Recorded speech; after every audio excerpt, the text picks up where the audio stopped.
Hello, everybody. This is Toni Turner, and welcome to the market now as of Friday, May 12th, right after the markets close. Well, money flowed out of mega cap stocks today, reversing some of yesterday's gains. It has been in a pretty nice uptrend. Regional bank stocks, bless their hearts, bounced in pre-market trading early today, but then wandered sideways for the remainder of the day. Let's go on to three charts that could give us some insight into the week to come. First of all, as we always do, we're going to look at a daily chart of the S&P 500 spider, the SPY. Of course, the SPY is the exchange-traded fund that closely follows our S&P 500 index. Now, today, as you can see on this chart, the SPY closed at $411.59. About 41.15 on the S&P 500 itself. Excuse me. Now, the SPY is still trading and has been for a while at about 15% above the October low, which was a very important low for the market. Almost everybody had one of these where it gapped down and then started back up. The SPY is still trading at 15% above the October lows at 348. And then we know it rose from there and came up, and now we're going to start looking at this current area here from its March low at 380.65. See that right there? The SPY held above its December lows at 376. So look left with me back to December of 2022. These lows here were very, very important. It was a nice consolidation. The market rallied off of those lows, flew up to February highs, then came back down to its March low here at 380. This was a higher low here, a slightly higher low from 376 to 380. So that's a good thing, even though it did fall down below all the moving averages. It stopped here at this low, meaning buyers came in and caught it before it retraced all the way down to 376. So there are buyers there. That's a good, we're going to use that for a support point, talk about it a little later. Now, from these March lows at 380, the SPY climbed back up. It climbed over the black line, which is the 200-day moving average, over the red line, which is the 20-day moving average, which at the time was inverse to the green line, which is the 50-day moving average. The SPY managed to climb up pretty quickly back up, up over the 50-day moving average and climbed back up here to 415, almost meeting the February high, which was back here at 418. So we have a slightly lower high here. But we're going to take it. It's all we've got for right now. So from here, it started moving, consolidating a little bit, falling a little, then fell down to its 50-day moving average down here around 404, rallied back up to a high to 417.62 right here, and that was on May 1st. But price could not hold there, and it fell back down again to the 50-day moving average, again, which is coming now at $404.71. And now, as we can see for the past week, it has simply sidestepped every single day, including today. Now, as we move out of earnings season, we've got a lot going on, as you can see here with this sideways move, which essentially it's been sideways since the middle of March. The market, the SPY, has been consolidating here basically, except for the bump up and fall down. It's basically been just standing on the curb, looking both ways, wondering what's going to happen. And I do believe a lot of this. I do believe a lot of traders are wondering what's going to happen with the debt ceiling debate. That's very much in the forefront of news, and I think it's something that the market might be concerned about until that gets ironed out. So all we can do here is watch the SPY, see where the SPY is going next, the S&P 500. We have resistance up here at 417, so if it climbs over that, of course, that will be bullish. We have nearby support here at the 50-day moving average, which is, again, coming in at $404.71. So just put that at 405 if you want. But this is an important support line, the 50-day moving average. As you can see, it's been used before for support. So there's potential support there. Then as we move down, we can see more support here at the 200-day moving average at $396.52. Below that, of course, we hope we don't see, but we have this key support zone at 380 or 3,800 on the S&P 500. So we know from experience that price will break higher after going sideways like this for a while. It will break higher or lower at some point, depending on what happens. But for right now, I'm remaining reasonably conservative in my trading.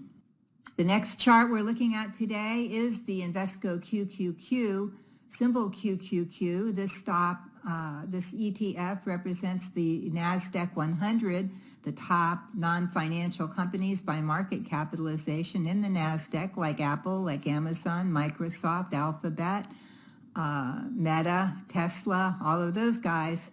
At the close today, the QQQ was trading at $325.03. That's 22% above its, back here, its October lows. That's a good thing.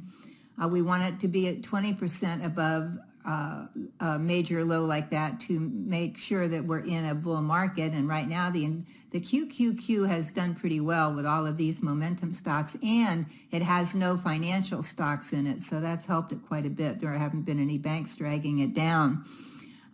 From its December lows down here at 260, it rallied for the first week in January and actually went up in a really steep move up here. You remember us talking about it flew up to its February 2nd high at $313.68.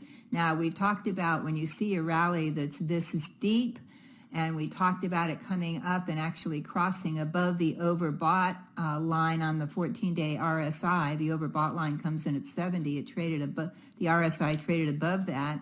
We were pretty darn sure that it would back off at some point, as traders take profits when price moves up this fast and this directly. And so it did. It didn't fall hard, but it did slide back down.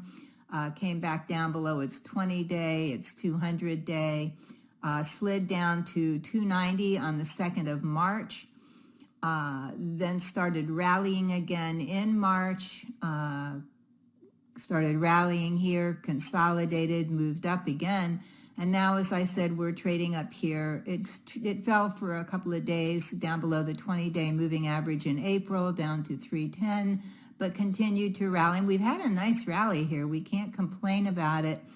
And now, again, as I said, we're today's high, it closed a little bit lower, but today's high was 327.17. Just as a note of interest, if you look at a longer term chart, you will see prior resistance at 327, right around that level from July of 2022. So that's kind of interesting. So we have resistance here at 317, and then we have support at the 20-day moving average at 319.48. Call it 320 if you want. So we have some support there. And then we have we've got a little more support here at 317, price support. Then we're down here at the 50-day moving average, which is 312.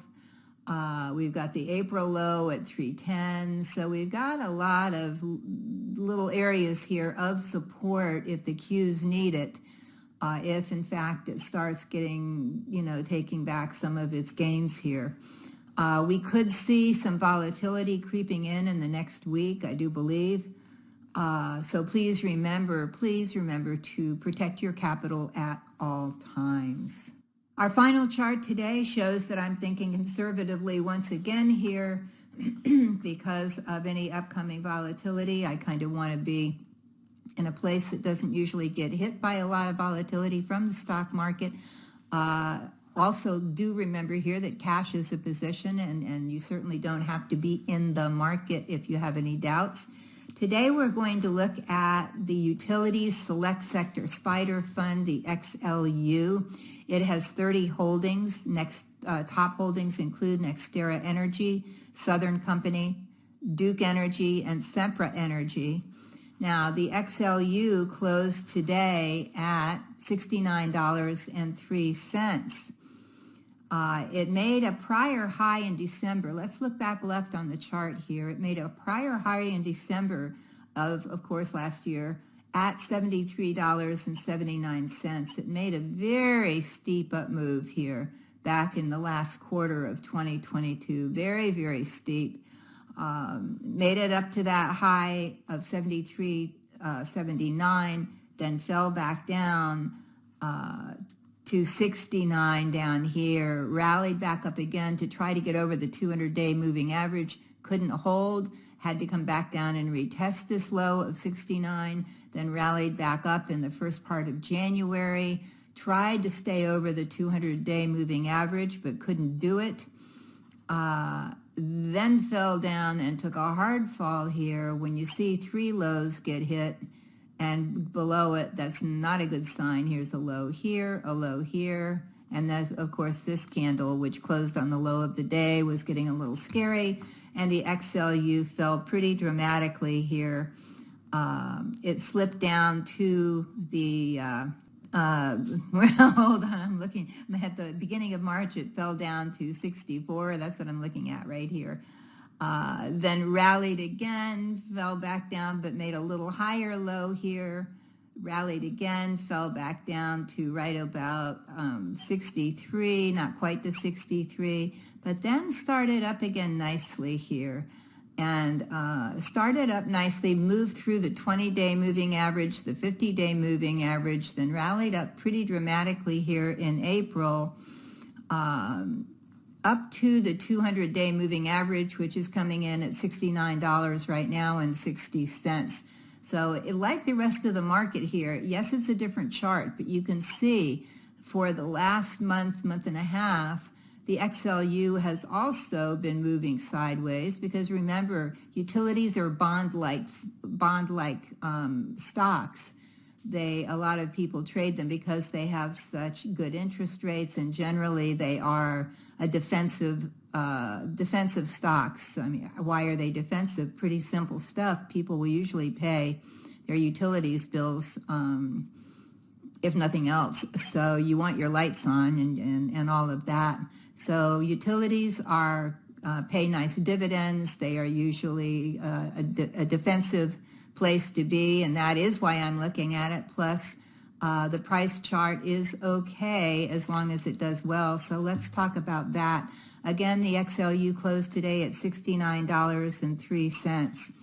Now, if in the coming week, if the market behaves reasonably well, if the S&P 500 or the SPY doesn't start falling hard, if it keeps going reasonably well, and if the XLU stays above the 50-day moving average, which is the green line coming here again, it's 67.79 is the price right now of the 50-day moving average. So if in the coming week the SPY stays reasonably even at least, and I'm not getting in if the SPY starts falling hard. It's not going to happen. So, but if it stays above, the XLU stays above the 50-day moving average at about $67, almost $68, and the S&P behaves as I said, I may add a small position of the XLU to my trading portfolio.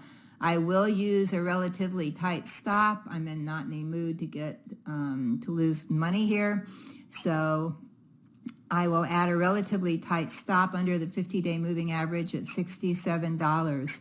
Now, when and if, and it could happen, when and if the XLU can rise above the 200-day moving average and rise above these highs right here coming in right here, if it rises above $70.50 and stays above it for 3 days, I will add to my position, and of course by then I'll have a trailing stop.